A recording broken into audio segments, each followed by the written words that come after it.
Yo, what's up everyone? My name is Yura and we are back once again with another Meadowlands deck profile. We've got something today that is actually somewhat historically relevant in this time period, although this is a criminal deck. It's a criminal deck that I did not mention in the intro to Meadowlands because I'm gonna be so honest, I just haven't labbed it like at all.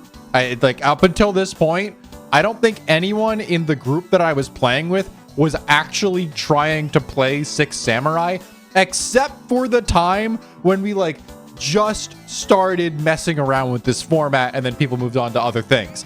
So I figured what better time to revisit it now than during the month of Meadowlands. What you see on your screen here is Macro Samurai, although it's not really Macro Samurai because Macro Cosmos is not in this deck and instead we're playing Dimensional Fissure because it's probably just better outright in this because it's better going second, which, you know, Macro Cosmos is a trap card, so, you know, it doesn't really do much.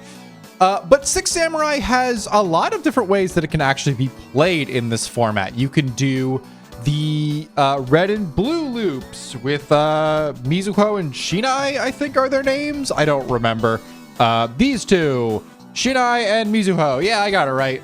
You can do that well alongside Gate if you want. You could do that. I think it's fine. This version of the deck is more, I guess, low to the ground, I guess I would call it. It's very much lacking the typical Six Samurai swarming capabilities that have, you know, kind of populated this deck for the time periods prior to this. Instead, we are focusing more around fielding either one of the two major synchro criminals in the format, being Naturia Beast and Legendary Six Samurai Shi-En, and then trying to play like, I want to say protect the castle, but we don't really have a lot of means of doing that. So it's mostly just like sitting on one of these two assholes and praying the world works in our favor. Granted, it's really not hard for them to lift all the heavy weights because turns out spell trap negates or just infinite spell negates are pretty good. They're pretty, actually they're pretty friggin' miserable, I won't lie. I would love to see a world in which this format exists with no Naturia Beast because I hate this card. Same with, honestly, Di-Fi. I think these two cards could leave the format and things would just be generally better. But that's not the world that we live in, and instead we're going to talk about the world as it currently exists, right? So we've got a pretty standard Six Samurai list. I want to say standard for the time. These low monster count Six Samurai lists are pretty prevalent in this specific time period of Yu-Gi-Oh's history.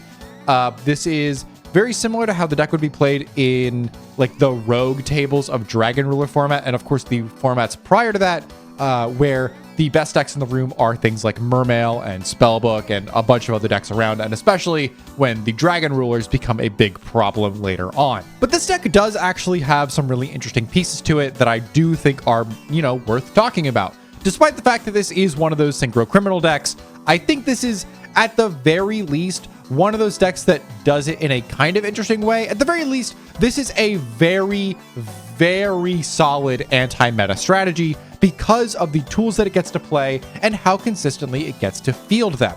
Six Samurai has access to, of course, the spell trap negates, but it also can play the Di-Fi macro stuff without really losing out too much. The only card in the deck that really cares too much about it is like Inishi for the bounce. There are also some cards that like do get guys out of the graveyard.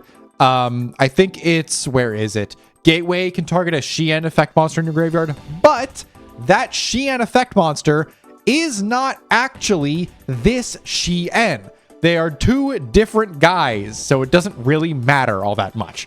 I guess it turns off your Reborn too, but again, you're not really going to be finding Di-Fi all that often because it's just a 3-of, and it's unsearchable, but, you know, when you do find it, it's pretty damn good. If you did want to utilize that final effect on Gateway, you would have to run Great Shogun Shi-En, which I will say is not a terrible card. It's just not searchable, right? Unless Gateway can get it. No, Gateway can't get it. So it's just unsearchable, but it's like, it's a decent floodgate. He's not terrible. He's just kind of weird.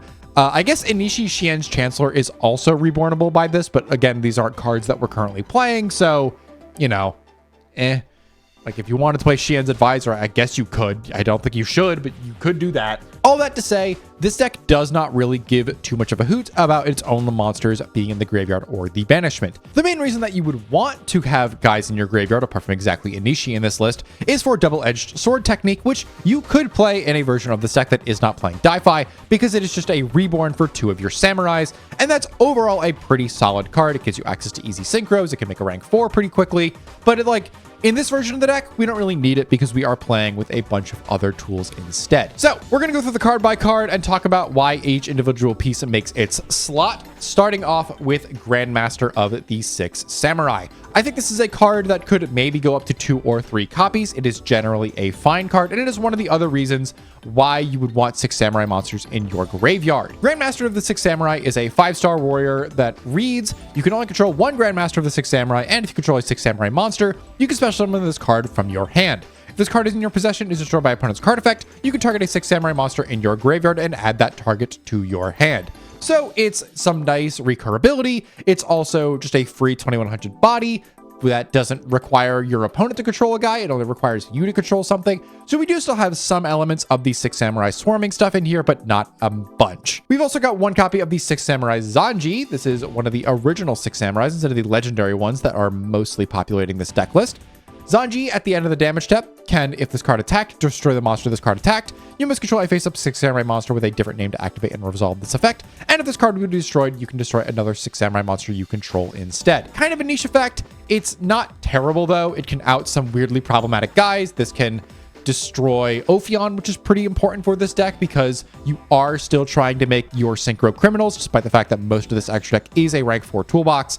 But Zanji does still out some problematic cards that otherwise would have, difficulty getting rid of. We're on 3 copies of the legendary 6 Samurai Kizan. This is your main swarming capability. Kizan can special summon itself if you control another 6 Samurai with a different name. And while you control 2 or more other 6 Samurai monsters, this card gains 300 attack and defense. 2100 is really not anything to sneeze at. Some of these guys can actually get pretty big with that additional legendary 6 samurai effect they get just to boost themselves up. Like Inishi goes to 22, Kageki goes to 17, and then we're not on any of the other legendary ones because that is Shinai and Mizuho. And I think we're also on one more. Oh yeah, the Xian, obviously. That's the other guy. But moving on, we've got 1 copy of Inishi. This is actually interruption on your opponent's turn, which is pretty slick. Inishi specifically reads, once per turn during either player's turn, you could banish 2 6 samurai monsters from your graveyard to target a face-up monster on the field and return that target to the hand. You can also control another face-up 6 samurai monster with a different name to activate and resolve this effect. And while you control 2 or more 6 samurai monsters except Inishi, this card gains 500 attack and defense. That bounce is really, really cool, I will not lie. This card can do a lot of very funny things. You can access it off of having a Kageki on field and activating Asceticism, which is fine and all, except for the fact that it would destroy itself in the end phase, but you can do it in the reverse order, and that is just fine as well. We're also on 2 copies of Elder of the 6 Samurai. This is a relatively easy to find at level 3, which is one of our main ways to make the Synchro Criminals in the first place because it is an Earth non-tuner. Elder of the 6 Samurai is very simple. It is Cyber Dragon with a 400 attack stat line, but the important part of this card is that it is a 6 Samurai monster that has a 400 attack. Because this means if you have Kagemusha of the 6 Samurai or Elder, and you have also Asceticism, you can make an Inishi extremely quickly with just a simple 2-card combo. The same also works for Nat Beast because they are functionally the same material requirements except for the fact that Xian requires warriors and 6 samurais, whereas Nat Beast requires earths, and who would have thought these are both earths and warriors. Next up, we're on 3 copies of legendary 6 samurai Kageki. This is one of your main starters. When this card is normal summon, you can special summon a level 4 or lower 6 samurai monster from your hand, and while you control a 6 samurai monster with a different name, this card gains 1500 attack. That puts him to the nice range of 1700, which is a solid asceticism target to get access to your Inishi, even though he will go to the graveyard at the end of the turn due to asceticism's effect. But it gets him into rotation, and at the very least, it does, something. It's a little bit more swarming capabilities, which this deck does appreciate. It's good for rank 4 plays at the very least. And then finally, we've got 3 copies of Kagemusha of the 6 Samurai. This is our tuner for the deck. I was considering running Emergency Teleport at some point in this deck, but you don't need it at all. I was very surprised that you don't need it at all, despite the fact that this gets you access to Earth 2s and 3 tuners and non-tuners, but this deck actually does not have that much of an issue getting access to its tuner, and even if you don't, you can kind of just play the rank 4 toolbox side of the deck and work out just fine. But Kagemusha of the 6 Samurai specifically reads, during either player's turn when exactly one face-up 6 Samurai monster you control is targeted by a spell, trap, or card effect that could have targeted this card, you can activate this effect. That spell trap effect now targets this face-up card on the field instead. So targeting redirection is actually pretty okay in this deck. It's good for keeping your Shien safe when it would otherwise get owned by, I don't know, like a Mermail effect, or rather an Atlantean effect that would blow it up. But keeping this guy on board after making a Shien is a little weird, but it's not impossible. That's it for the monsters, though. There are a lot of other 6 Samurais you could be playing. This deck has received many, many waves of support at this point in time.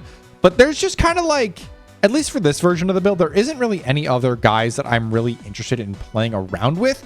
I know some people at this point in time were messing around with Hand of the 6 Samurai and also Iroh, but I don't really feel the need to use it. I do think Hand is okay being just like targeted removal for a monster that is searchable, but I really don't think you need it, honestly. Like, I think there are just better things to be doing, unfortunately. If you wanted to play like removal, you could play the Shien's Chancellor as well, because this is a card that can summon itself by banishing 2 6 Samurai from your graveyard, which is a little easier to get access to and also doesn't have to tribute itself to do the pop effect. Onto the spells, though. This is where a lot of the power of this deck resides, if you're familiar with 6 Samurai at all, because we have a Gateway at 1 still. We've got 3 copies of Instant Fusion, some really decent targets here. This is an Earth deck. We also have Warriors access, which means we can access the Warrior rank 4 toolbox in Blade Armor Ninja and Heroic Champion Excalibur. We also have a level 3 Earth target for the Naturia Beast Synchros, and also the Carbonella Warrior in here for the Barkion as well. Black Rose is technically in here, but it's a little weirder to make. I'm not gonna lie, having only a level 2 tuner is a little strange, but you can at least make it with the Grandmaster, so there's something to be said for that. We also got 1 copy of Rhoda, 1 copy of Darkhold, 1 copy of Reborn, 1 copy of Judgment, 1 copy of A Warning. The Heavy Storm is actually in the side deck here because we want to be able to access and have our continuous spells active more often than not, so having a Heavy Storm in our hand while we have a Gateway set is pretty bad. We're also on 3 copies of the MST because, of course, this card is like just phenomenal. 2 copies of Bottomless Trap Hole because I think it is probably one of the better generic back row things to have. It's good against Firefist. It's decent against Mermail. It does some pretty solid things into a lot of matchups.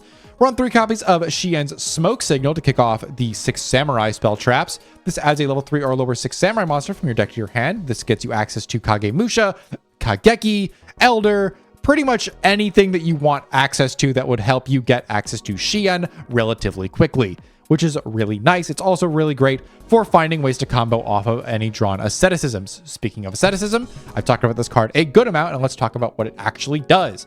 So asceticism reads, as a quick play spell, you can target a 6 Samurai monster you control, special summon a 6 Samurai monster from your deck with the same attack but a different name, and if you do, destroy it during the end phase.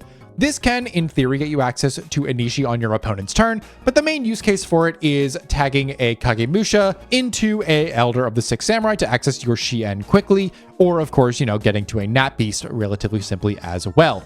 A lot of these 6 Samurais come in pairs of attack points. You'll notice that the Zanji can tag into Kizan, Inishi combos with Kageki, and Elder and Kagemusha combo together. And the only one that doesn't really work with this is the Grandmaster of the 6 Samurai, who's at 21, who does not have a tag partner. But a handful of these do also have other targets that you could, in theory, run, like Iroh and Inishi and Kageki combo together. We also have, I believe there's some of the other lower level guys that do so. Nope, I'm lying. So we're playing most of them already, which is, that's fine. This card can do a lot. I think it's a very interesting piece of the deck. It's actually one of the main reasons why I wanted to build this deck at all, is because I think this is a really cool card to play around with, and it gives you access to some pretty versatile plays.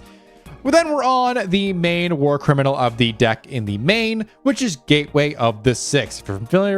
If you're familiar with this card, this sets up FTK loops. This makes the Mizuho Shinai loop go absolutely bonkers, and it can do a lot of things. In this version of the deck, we're mostly just using it as our main advantage engine, which honestly is totally fine.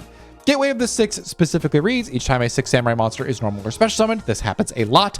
Place 2 Bushido counters on this card, and you can remove Bushido counters from your field to activate these effects. For 2 counters, you can target a 6 Samurai or Shien monster. That target gains 500 attack until the end of this turn. For 4 counters, you can add a 6 samurai monster from your deck or graveyard to your hand. This is how you're going to do the Mizuho Shinai loops if you choose to play that version of the deck. And for 6 counters, you can target a Shien effect monster in your graveyard, special summon that target. Notably, this Shien thing, as I mentioned before, does not work with the legendary 6 samurai Shien. They are different guys. But again, if you are playing the Great Shogun Shien, the Anishi Shien's Chancellor, or any card, the cards like that, this will work with those. We're also on 3 copies of 6 Samurai United. This is another really solid advantage engine. United, each time a 6 Samurai monster is normal special summon, place a Bushido counter on this card, max 2. You can send this card to your graveyard and then draw a card from each Bushido counter on this card. United is one of the main reasons why we do not want to play Macrocosmos, because if you have Macrocosmos active and you try to use the United effect to send it to the graveyard, it will not work because United has to specifically go to the graveyard, and Macro will override that, trying to send it to the banishment, which will lead you to be unable to actually activate this effect, which is why we are on the 3 copies of Dimensional Fissure instead. Additionally, you can also play, where is it? Shien's Dojo. This is a really solid card. This was in the list a little bit before it was touched up. Dojo is a phenomenal advantage piece as well. This is another way of getting into your 6 Samurai monsters that you have not found in your opener, or you're not playing Asceticism or something like that. Dojo reads, each time a 6 Samurai monster is normal special summon, place a Bushido counter on this card. Again, much like with United and Gateway, this happens a lot. You can send this card to the graveyard to special summon a 6 Samurai monster or Shien effect monster from your main deck, whose level is less than or equal to the number of Bushido counters on this card. This is a really phenomenal way of getting access to your Mizuho Shinai loops if you choose to play the deck that way, or just getting access to any of the combo pieces that you are currently missing in order to make one of the 2 major Synchro Criminals. Speaking of the Synchro Criminals, let's talk about the rest of the extra deck, shall we? We've already kind of gone over the instant fusion targets. Cabernala Warrior and Fusionist are both phenomenal. They have a lot of versatility and they get you access to some very important plays. One Black Rose Dragon to, wipe the board off of Kagemusha and Grandmaster of the 6 Samurai. You could, in theory, just not play this card at all and play a different 5 or 6 synchro. I think you could maybe slot in like Catastor, but I don't think that really has enough oomph. You could also just cut this card completely and add another rank 4 toolbox piece. I think that's totally fine as well. We also have access to Naturia Barkion, which is the other Naturia synchro that I think is worth playing. In theory, you could play Landois because we are on a pretty critical amount of spells. We're at 22 in the main currently. And I think that's like a fine way to deal with monster effects, but I also think there's just better ways of doing that. Barkion is your trap negate, and then Beast is your spell negate. These cards are both evil, and I hate them very much, but we play them because they're good. One legendary 6 Samurai Shien, which I guess I should actually talk about what this card does. I've mentioned it a lot. Shien is a level 5 warrior synchro that requires a warrior tuner and a non-tuner 6 Samurai monster, and once per turn when your opponent activates a spell trap card, quick effect, you can negate the activation, and if you do, destroy it. This card in the field will be destroyed by battle or card effects. You can destroy another 6 Samurai monster you control instead. So really weird out, really phenomenal. Spell trap negate is just unbelievably powerful in this format. Being so wide as opposed to the Beast and the Barkion is unbelievably helpful. It helps you push for game because it can stop battle traps. It stops things like bottomless. It can just do so much. It can do so much. This card is unbelievably powerful, and I'm very glad that it is at 1, although it probably would be better at 0 for the general health of the format, but it is what it is. Under the rank 4 toolbox, we've got 1 Gem Knight Pearl to kill Ophion, 1 Shockmaster because we can play it and might as well, 1 Blade Armor Ninja and Heroic Champion Excalibur as a part of our Warrior toolbox, 1 Maestro because it's the best generic rank 4 in the deck, 1 Abyss Dweller to hit the graveyard decks, 1 Gaga Cowboy, 1 Leviar the Sea Dragon, and 1 Zen Mains. Notably, not a deck currently playing the Lavalval Chain. I think you could. I do think Lavalval Chain is good here, but I think it's generally better in the version of the deck that is trying to swarm the field more, as opposed to trying to play more of a Protect the Castle style deck with Shien. Again, Protect the Castle being used very loosely here because we do not have a lot of protection tools, but we set up a lot of very powerful interruptions and floodgates that it's mostly fine.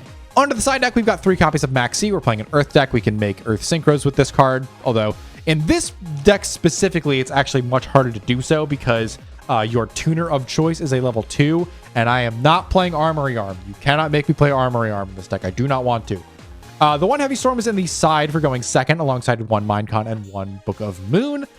decent going second cards. We also got 3 copies of Lightning Vortex, again, for going second. 3 copies of Mind Crush for Mermail, although we already are kind of teched out for Mermail in the main. And 3 copies of Shadow Imprisoning Mirror to hit the dark decks in the format, like Dark World, Infernity, and, you know, anything else that dares to rear its ugly head like Evil Swarm. So, with all that out of the way, let's actually see this criminal synchro deck in action. All right, time to show off the Samurai. We're into a good deck today, which means I do actually have some high hopes for the Samurais here. This is a deck that is, in theory, built to beat the meta. That is why I classified it as an anti-meta deck in the profile, so we're going to see if it can live up to that. We've got a starting hand of a Rhoda, a Kagamusha, a Sixamen United, a Zanji, and a Xian Smoke Signal into our opponent's Pot of Avarice, Marksman, Abyss Turge, MST, and a second Marksman. Let's see how this plays out. Oh, why'd that swap? They're going to leave this Deep Sea Diva they find off the top and go into a heavy infantry because they don't really have any good plays to make here. They're just going to make a Gotcha Gotcha Gantetsu and set this MST and pass. We're going to go the Xian Smoke Signal to lead, and we have 2 Uniteds in hand now when we find at the top. They're going to hit this MST into our United so we don't get that advantage engine online, but we're just going to activate the second one. We're going to go Rhoda. Rhoda's going to get us a Kizan. We're going to go special summon the Elder and then normal summon the Kagemusha. I do forget to activate the Sixamen United first and then summon the Kizan, but it doesn't really matter too much. We're still going to get the draw too, and we're going to draw into Double Dimensional Fissure. We're going to go ahead and make a Shi-En with these materials on board, and then just swing over one of the materials on the Gotcha Gotcha Gantetsu before passing it over to our opponent. They still don't really have a good play here. They draw into an Abyss Sphere into a live Shi-En, which is not great. And also, they're under a Dai-Fi, so not much they can really do here. They're going to set the Abyss Sphere and pass it to us. We're going to go Inishi. Inishi's going to bounce this Gotcha Gotcha Gantetsu, and then we're going to swing in for a bunch while they try to activate this Abyss Sphere and get negated by the Shi-En, and we're just going to walk in for a huge chunk of damage. They're going to find a Lind, which does in theory do something. They're going to walk the Lind into the Kizan, and it actually doesn't do anything because this guy has to go to the graveyard. So, game 2.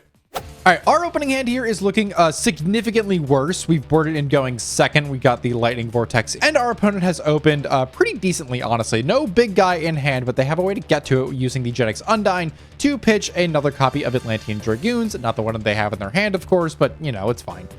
They've also opened Allure, which combos really nicely with that Undyne, so we're going to see how their turn plays out. They're going to find a Deep Sea Diva off the top and normal summon this Gen X Undyne. Undyne's going to send to graveyard this copy of Atlantean Dragoons and add to hand this copy of Gen X Controller. They're going to go the Dragoons in graveyard to get themselves an Abyss Megalo and go this Allure of Darkness, drawing 2 more cards, pitching out the Gen X Controller that they don't really need. They're going to find a Teus off that. Teus is going to pitch the Dragoons in hand, triggering both. This is a phenomenal play from them.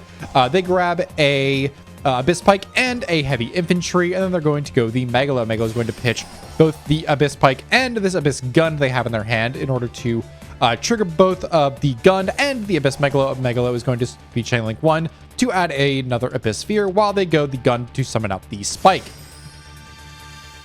They now have 2 Abyss Spheres. They're going to go into Gaios with their 2 level 7s and then pass it over to us. We do have a lot of removal here, so we're going to see what we can do here. They're going to go Dark Hole, or we're going to go Dark Hole, rather. We're going to clear their board, go Sixamen United. United is going to get 2 counters on it with this copy of Kagemusha that we've drawn. We're going to draw into 2, and it's the 2 cards that we already have in our hand, so not ideal. We're going to go Instant Fusion for a Carbonella Warrior to make a bar count because we assume that both of those back there are the Abyss Spheres, and we're just going to pass it over. Definitely a misplay to not activate the Abyss Spheres on the Dark Hole activation, but Yu-Gi-Oh! Misplays happen. It is what it is. They're going to go Reborn. Reborn is going to get the Gaios back, which does clear our entire board.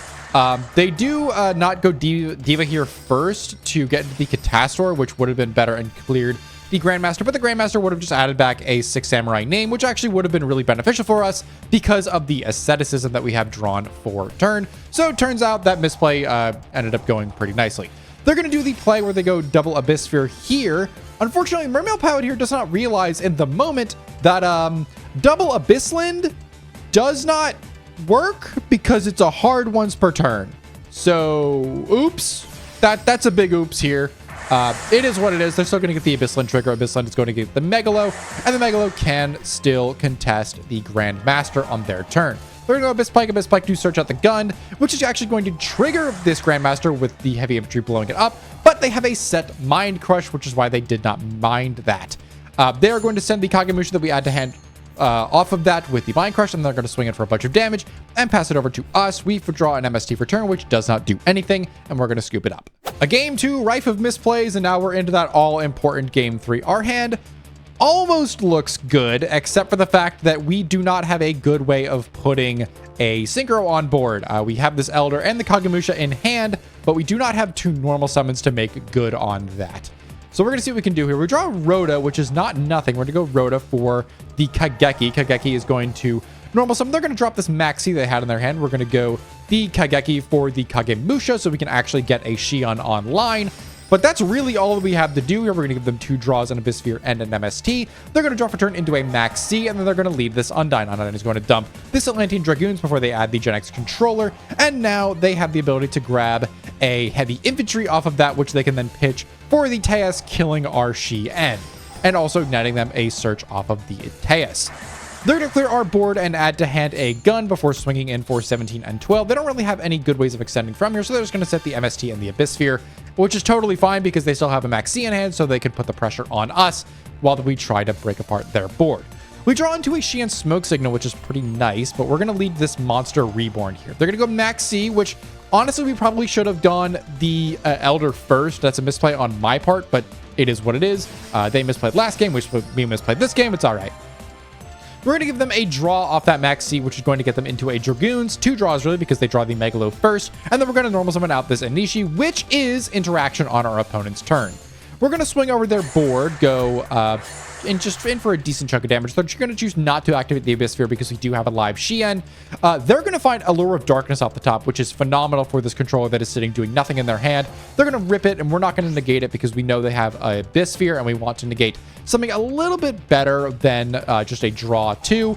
But that might bite us in the butt. They're going to go Megalo. Megalo is going to pitch Gund and Dragoons, which is just like the best 2 you could get off that. The Gund is going to activate to summon back this Teus, and then we are going to initiate to put back this Megalo. Honestly, maybe could have waited for them to go for an Xyz play here, but it's fine.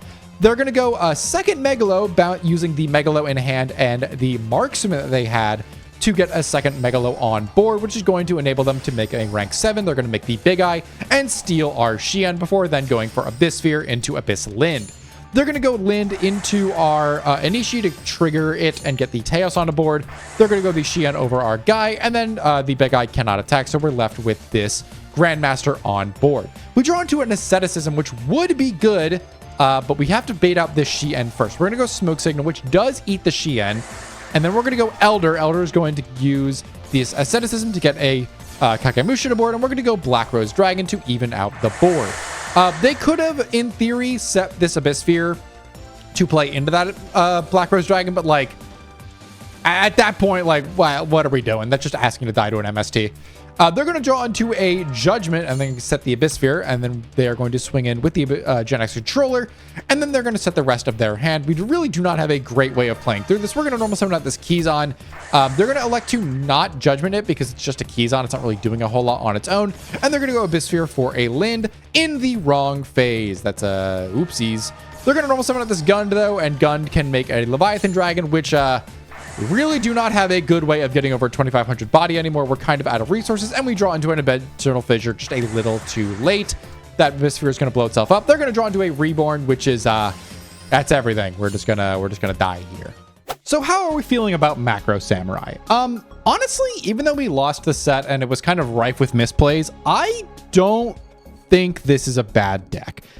It definitely does not have the ability to come back into a game like a Mermail does with Gun reborning like a 2400 guy and then making a big rank 7. That is like really, really strong, but like the deck is good. Like it's not a bad deck. It was definitely holding its own with the Mermail, even with the misplays.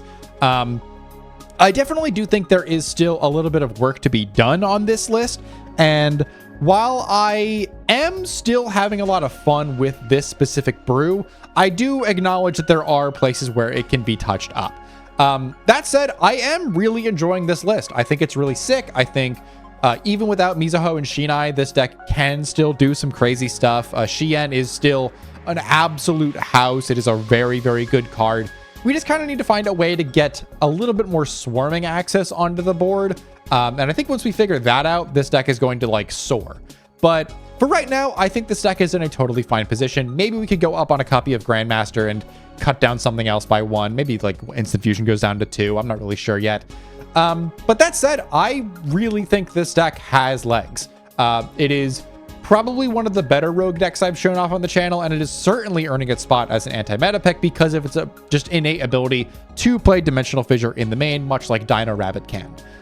This is certainly a deck that has legs in the metagame, and I would not be surprised to find it going toe-to-toe with some of the better decks in the format more consistently once it gets a little bit more tuning into it. But with all that said, I want to thank you all so much for sticking around to the end of the video. I really am enjoying this deck, and I'm really loving the month of Meadowlands, so we're going to have another deck profile up for you tomorrow, so hope you stick around for that, and make sure you hit that subscribe button so you don't miss the daily uploads that are coming. Feels weird shilling that, but yeah, I'm going to see you all in the next video, so for now, that's it from me. Bye-bye!